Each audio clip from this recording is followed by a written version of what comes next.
আসসালামু আলাইকুম, কেমন আছেন সবাই? এটা কি মাছ বলুন তো? জানো এটার নাম কি? না,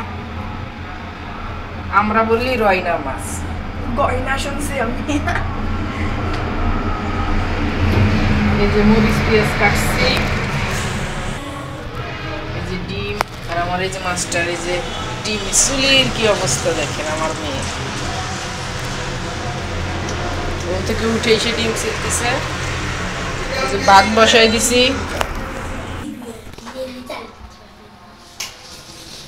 ভাজি ভাজি করছি, আর হচ্ছে রুটি। এটা কি বুনা খিচুড়ি না কি খিচুড়ি? এটা হচ্ছে বুনা খিচুড়ি, মাইশার বাবা নিয়ে আসে, আমরা তাই খাবো।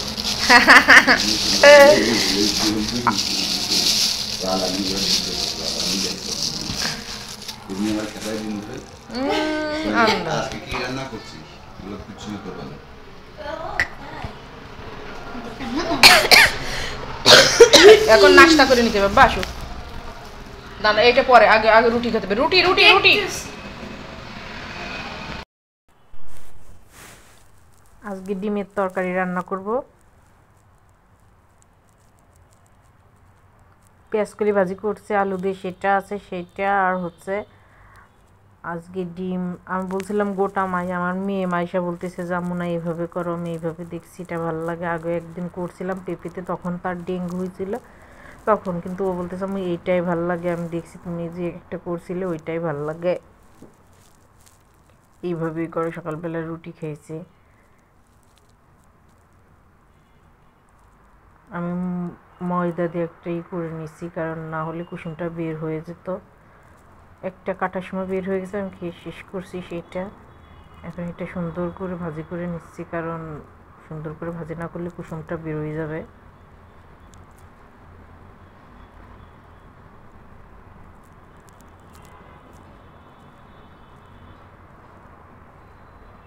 লাল লাল করে ভেজে নিচ্ছি।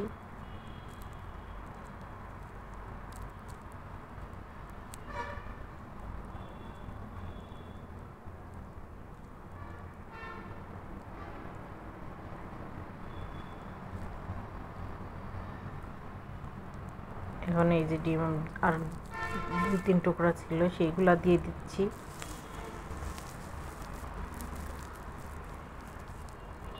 ময়দায় লবণ হলুদ মরিচ কিছুই দেওয়া না, শুধু ময়দার সাথে মিশাই এটা দিয়ে দিচ্ছি।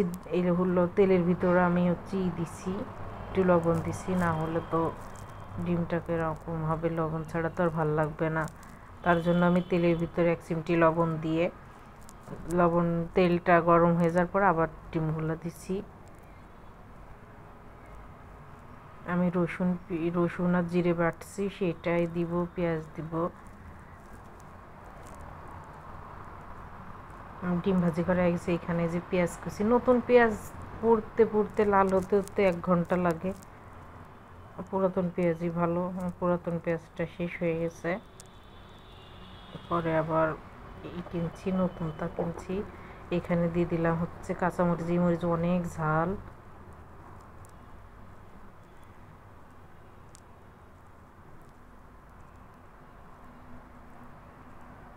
জিরে বাটা রসুন বাটা দিচ্ছি, যে দিয়ে এটা সুন্দর করে ভাজা ভাজা করবো, না হলে কাঁচা গন্ধ বেরোবে যেহেতু ডিমে। তো এরকম বেশি জাল দেওয়া লাগে না, তার জন্য মশলাটা সুন্দর করে আমি কষাই করে নিব। পেঁয়াজটা আমি পুরোপুরি ভাজি নাই।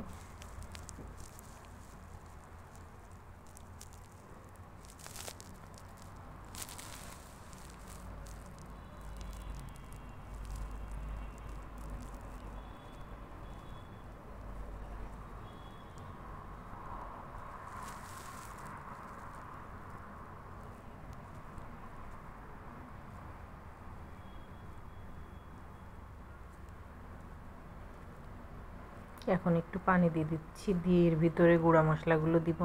মশলাটা আমার সুন্দর করে ভাজা ভাজা হয়ে গেছে। ভাজা ভাজা হয়েছে কীভাবে বুঝবেন, কারণ মরিচটা দিছিলাম সেটা গাটা একটু ব্রাউন কালার করা হয়ে আসছে, তাহলে বুঝতে হবে ভাজা হয়ে গেছে। হলুদ গুঁড়া, মরিচের গুঁড়া, ধনে গুঁড়া এগুলো দিব আমি।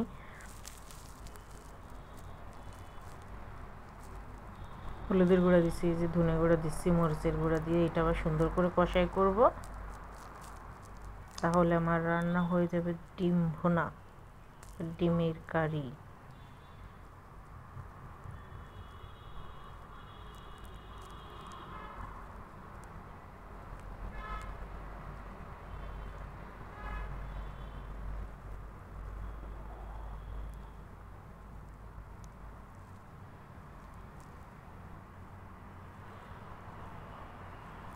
ফোনে কেমন কালার আসছে, বাস্তবে অনেক সুন্দর কালার আসছিল।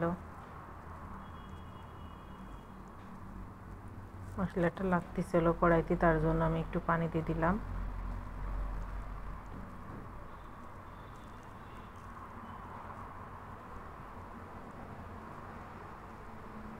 এখন আমি এখানে দিয়ে দেবো ডিম, ডাম ডাম ডুম।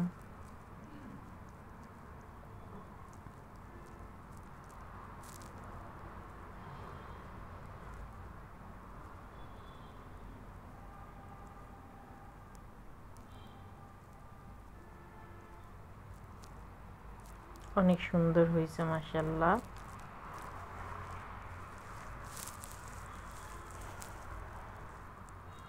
আমার ভিডিও যদি আপনাদের ভালো লাগে অবশ্যই লাইক, কমেন্ট, শেয়ার এবং চ্যানেলটি সাবস্ক্রাইব করে পাশে থাকবেন। যারা করেননি, যারা নতুন, সবাই ভালো থাকবেন, সুস্থ থাকবেন। এর ভিতরে একটু পানি দিব, দিয়ে জাল দিব।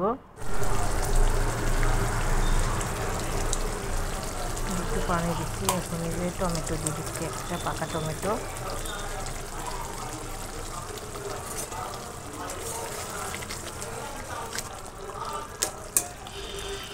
দেখেন কি সুন্দর কালার আসছে, মাশাআল্লাহ অনেক সুন্দর কালার হয়েছে। এখন ঢাকা দিচ্ছি। টমেটোটা পুরোপুরি গলার দরকার নেই, হালকা একটু নরম হলেই হয়ে যাবে। তারপরে ধনেপাতা দিয়ে আমি হচ্ছে তরকারিটা নামাবো।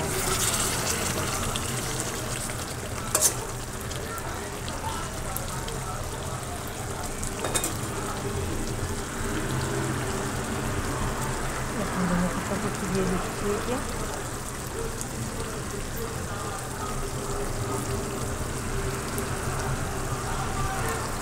সবাই ভালো থাকবেন, সুস্থ থাকবেন, আমার ভিডিও দেখবেন। আল্লাহ হাফেজ। ভালোবাসা, ভালোবাসি, বেঁধে যে রাখি ভালোবেসে তোমায় বন্ধু। খাও।